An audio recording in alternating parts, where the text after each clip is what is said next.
이비인후과 전문의가 들려주는 귀코목 이야기. 안녕하세요. 저는 서울대병원 이비인후과 전문의 석준걸입니다. 제 옆에는 오늘 저와 함께 이야기를 나눌 두 분의 교수님이 나와 계십니다. 자기소개 부탁드리겠습니다. 네, 안녕하세요. 서울대학교 병원 이비인후과 권성근 교수입니다. 안녕하세요. 한림대학교 성심병원 이비인후과 김희진 교수입니다.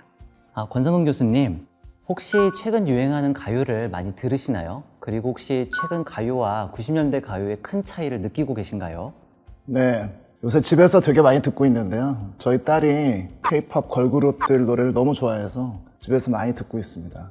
옛날에 저희가 이제 즐겨 듣던 노래랑 비교를 해보면 옛날에는 이제 락이나 발라드 혼자서 하는 이런 가수들이 많았다면은 요새는 여러 명의 가수분들이 나와서 팀으로 활동하는 경우가 더 많은 것 같고요. 이전처럼 이렇게 고음의 창법을 내는 경우보다는 각각의 팀마다 특색 있는 노래를 많이 부르는 것 같습니다.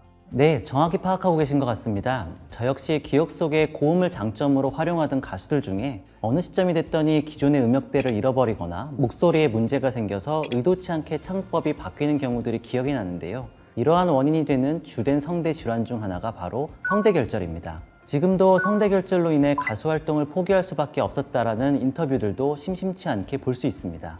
네, 성대 결절만이 가수들이 경험하는 음성 문제나 창법 변화의 절대적인 원인이 되지는 않겠지만 분명 이런 이슈 때문에 일반인들도 성대 결절이라는 말을 한 번쯤은 들어봤을 것 같습니다. 네, 마침 오늘 교수님들과 나눌 주제가 바로 성대결절과 성대폴립입니다. 권성근 교수님, 그런데 성대결절이 꼭 가수들에게만 생기는 질환이 아니라고 하던데요. 네, 그렇습니다. 성대결절은 목소리를 오남용한다고 하는데요. 너무 과도하게 또 잘못 사용함으로 인해서 생기게 되는 질환이고요. 그에 비해서 성대폴립은 소리 지르기와 같이 짧지만 아주 강력한 목소리의 사용으로 생길 수 있는 질환입니다. 오늘은 이 두 질환에 대한 이해, 치료, 그리고 예방법에 대해 알려드리고자 합니다. 네, 그럼 지금부터 두 교수님과 함께 성대결절과 성대폴립에 대해 알아보겠습니다.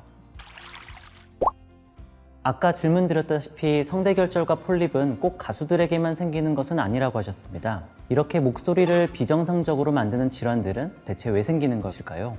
먼저 권성근 선생님께 성대결절이 발생하는 이유에 대해서 여쭙겠습니다. 일단 성대라는 것의 구조를 말씀드리면 성대는 오른쪽 왼쪽 한 쌍으로 되어 있고요. 성대 앞쪽은 붙어 있고 뒷부분은 열려지는 그런 구조로 되어 있습니다. 그래서 숨을 쉴 때는 성대가 열리게 되고 발성을 할 때는 이게 닫히면서 소리를 내는데 너무 과도하게 강한 힘으로 성대를 접촉을 시키게 되면은 이 성대 점막에 변화가 생기게 되는 것이죠. 제가 이렇게 말을 하는 이 와중에도 제 성대는 1초당 100회 이상 이렇게 붙었다 떨어졌다 하는 진동을 하고 있습니다. 이런 정상적인 진동을 너무 과도한 힘으로 잘못된 방법으로 진동을 시키게 되면은 성대에 변형이 일어나서 아까 말씀드린 그런 질환들이 발생을 하게 됩니다. 이것은 마치 기타를 치는 사람들 왼쪽 손가락 끝을 보면은 굳은 살이 생기는 것과 같은 이치라고 생각을 하시면 되겠습니다.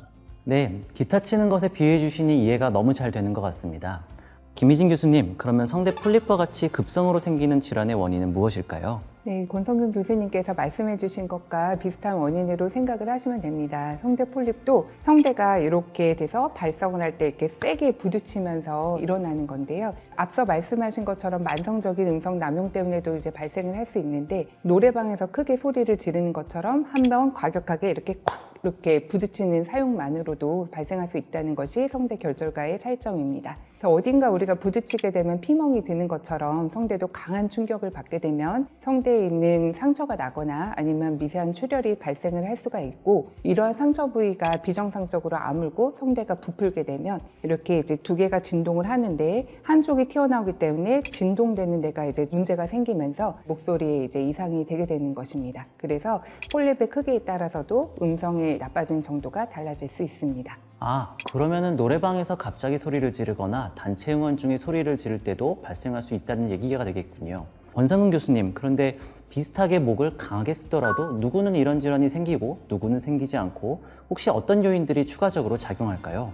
네, 일단 성대를 도토리묵으로 일단 생각을 하시면 좋을 것 같아요. 도토리묵이 습기가 잘 머금어 있고 그런 상태에서는 갈라지지 않고 잘 부드럽게 진동을 하는데요. 도토리목이 마르게 되는 상황이 되면은 이제 성대 표면이라고 생각하면 그 표면이 이렇게 트게 되겠죠. 그런 식으로 진동이 잘 안 됩니다. 그래서 음주를 많이 하시거나 카페인 음료를 많이 드시게 되면은 성대 점막이 많이 마르게 됩니다. 또 코가 막히는 질환, 코에 이제 축농증이 있다든지 아니면 알레르기 비염으로 콧살이 부어 있다든지 그러면은 코로 숨을 들이쉬지 못하면서 공기를 입으로 들이마시게 되면은 성대의 점막이 더 빨리 마르게 되거든요. 이런 상황들이 이제 차이가 좀 나는 거고요. 또 제일 근본적인 원인은 성대 발성법 자체를 잘 못하시는 분들이 있어요. 그래서 큰 소리를 낸다 이렇게 생각을 하면 일단 목에 힘부터 주시는 분들이 많거든요. 근데 이제 성대가 진동이라고 말씀을 드렸는데요. 진동을 크게 하려면 목이 힘을 빼야죠.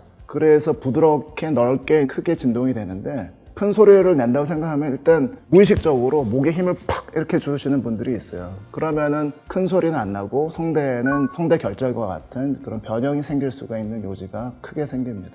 네, 지금까지 발생 원인을 알아보았는데요. 그러면 치료는 어떻게 진행이 되는지 먼저 성대 폴립에 대해서 김희진 교수님께 여쭙겠습니다.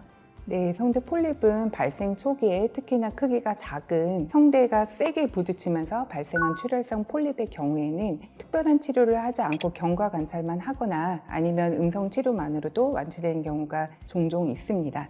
음성 치료라는 거는 어떤 거냐면 음성 위생을 위한 교육, 그래서 후두 마사지 같은 걸 해서 그 성대를 이완시키거나 아니면 앞서 말씀하신 것처럼 잘못된 발성 습관을 개선을 하는 것들이 도움이 될 수 있고요. 그렇게 함으로써 폴립에 생긴 부위에 음성 남용에 의한 추가적인 충격을 좀 줄여서 자연적으로 회복을 돕게 해주고 또 그러한 잘못된 습관이 있으면 재발이 계속 될 수 있기 때문에 그런 걸 예방할 수 있다는 의의가 있겠습니다. 그리고 성대에 자극을 줄 수 있는 요인 중에 흔한 것 중에 하나가 위식도 역류이거든요. 그래서 위식도 역류나 아니면 아까 말씀해 주신 것 같은 후비루 같은 그런 자극을 줄 수 있는 요인이 있는 환자들한테는 그런 요인들을 막는 약물 치료들을 더할 수도 있습니다. 최근에는 선택적으로 스테로이드 등을 주입을 하는 간단한 시술을 할 수도 있겠습니다. 네, 그러면은 자연적인 회복을 시도해봤지만 그게 잘 되지 않는 환자들한테는 어떤 치료를 더 할 수 있을까요?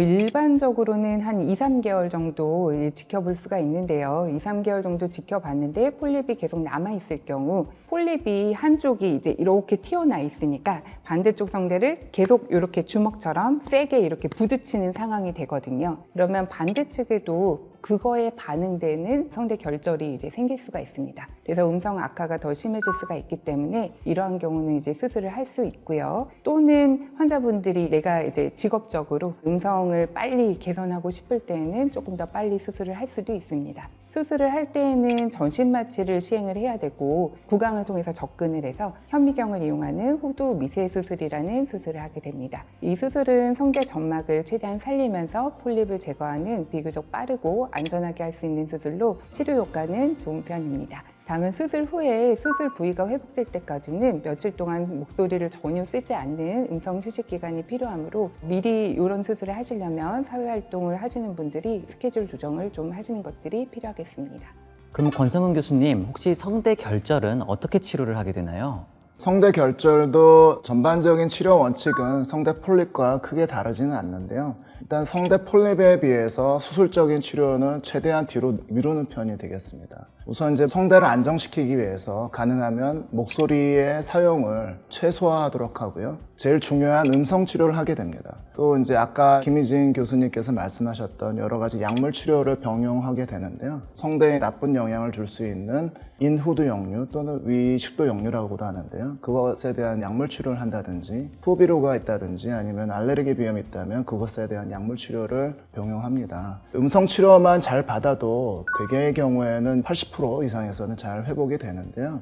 근데 이제 성대 결절이 생긴 지 얼마 안 된 사람의 경우에는 음성 치료가 아주 효과적이고 빠른 시일 내에 음성이 호전이 되는데 만성적인 경우에는 음성 치료를 통해서 치료를 해도 빨리 회복이 되지 않는 경우가 있습니다. 이럴 때는 아까 김희진 교수님께서 말씀을 잠깐 하시긴 하셨지만 성대에 스테로이드 주사를 좀 해볼 수가 있고요. 아주 여러 가지 치료법에도 반응이 없다 그러면은 선택된 그런 환자분들에서만 수술적인 치료를 진행을 하게 됩니다. 또 이런 성대 결절이 생겼다는 것 자체가 잘못된 발성 습관 자체가 아주 고착화되었다는 반응이기도 해서 아무래도 성대 폴립보다는 재발 가능성이 더 높은 편입니다. 그래서 이에 대해서 환자분과 충분히 사전에 수술과 관련한 상담을 진행을 하고 수술을 진행하는 편입니다. 네, 성대결절과 성대폴립 모두 잘못된 발성 습관 그리고 음성 남용이 원인이라는 것을 잘 이해할 수 있는 시간이었습니다. 그럼 혹시 전문적인 교육이나 치료를 받지 않는 저희 귀코목 TV 시청자분들도 쉽게 실천하실 수 있는 음성질환 예방법이 있는지 여쭙습니다. 네, 당연한 이야기지만 목에 과도한 힘을 주고 소리를 크게 내거나 노래를 고음을 내는 그런 습관을 줄이는 것이 좋겠습니다. 선생님처럼 직업적으로 오랜 시간 동안 목을 어쩔 수 없이 사용을 해야 되는 경우에는 가능하면 중간중간에 음성을 좀 쉬는 시간을 가지면 좋을 것 같고요. 그리고 이제 수분을 섭취를 좀 할 수 있도록 하는 게 좋겠고, 어쩔 수 없이 넓은 공간에서 이야기를 하게 된다면 마이크를 사용한다든지 성대에 과도한 긴장이 들어가는 상황을 최대한 피하는 것이 좋겠습니다. 강하게 헛기침을 한다든지 목에 뭔가 끼어있는 느낌이 나서 이렇게 하는 것과 같은 행위를 하는 것은 성대가 강하게 접촉하게 되는 상황을 유발을 시킵니다. 그래서 목에 이제 이물감이나 불편감이 있을 때는 이러한 행동을 하는 것 대신에 물을 많이 드시는 것 등으로 대체하는 것이 좋을 것 같고요. 이뇨작용이 많이 있는 카페인 섭취를 줄여서 성대가 건조하지 않도록 하는 것이 도움이 됩니다. 또 알레르기 비염이나 부비동염과 같이 후비루를 일으키는 원인을 치료를 하는 것도 도움이 됩니다. 또 위 식도 역류 증상을 줄이기 위해서 커피, 술, 기름진 음식, 초콜릿 등의 섭취를 줄이고 식사 후에 바로 눕지 않는 식습관 교정도 도움이 됩니다. 그리고 꼬마 아이들, 특히 이제 남자아이들이 공룡 좋아하면은 공룡 소리를 굉장히 흉내를 심하게 내거든요. 그래서 성대를 막 긁으면서 소리를 낸다든지 이런 것들을 하지 못하게 교육을 시키고, 또 태권도 학원 같은 데를 가게 되면은 기합을 굉장히 많이 지르게 되거든요. 태권도 하는 건 굉장히 좋은데 기합을 좀 줄여서 태권도를 배우면 성대 결절을 위험도를 낮추면서 좋아하는 운동을 많이 할 수 있을 것 같습니다. 이비인후과 전문의가 들려주는 귀코목 이야기. 오늘은 권성근 교수님과 김희진 교수님과 함께 성대결절과 폴립에 대해 이야기 나눠봤는데요. 두 질환이 비슷한 원인으로 생기지만 급성, 만성적 원인으로 나누어진다는 것. 그러나 치료는 또 조금 비슷하게 음성 치료를 통한 음성 습관의 교정을 먼저 시도해 볼 수 있고, 또 수술적 치료도 해볼 수 있다는 것을 알 수 있었습니다. 우리가 평소 아무 생각 없이 내고 있는 목소리, 그러나 이 성대를 건강하게 관리하기 위한 좋은 생활 습관을 유지하기란 생각보다 쉽지 않은 것 같습니다. 오늘 유익한 정보를 알려주신 권성근 교수님, 김희진 교수님, 소감 한마디 부탁드리겠습니다. 네, 그래서 이제 목소리 변화를 유발할 수 있는 성대 질환이 성대 결절이나 성대 폴립 외에 다양한 질환들이 있을 수 있습니다. 특히 이제 중년 이후에 잘 발생할 수 있는 후두암이라든지 또는 후두 유두종, 그다음에 성대내 낭종 같은 경우에는 수술적인 치료가 꼭 필요하니까 목소리 변화가 2주 이상 지속이 되면은 가까운 곳에 이비인후과 전문의를 꼭 찾으셔서 성대 결절이나 성대 폴립이 맞는지 진단을 정확하게 하시고 그에 따른 치료를 진행하시면 좋을 것 같습니다. 목소리는 그 사람의 얼굴이나 말하는 태도나 이런 것처럼 한 사람에 대한 많은 인상을 만들어주는 중요한 표현 도구라고 생각을 합니다. 짧은 시간을 통해서 성대 말씀하신 것처럼 폴립이나 결절 이외에도 다른 질환이 있고 저희가 적극적으로 치료를 해드리고 도움을 드릴 수 있는 방법이 많이 있으니 혹시나 목소리에 이상이 있으시면 적극적으로 이비인후과를 방문해 주셔서 치료를 받으시면 좋을 것 같습니다. 오늘 좋은 말씀 감사드리며 저희는 이만 물러가겠습니다. 감사합니다. 감사합니다.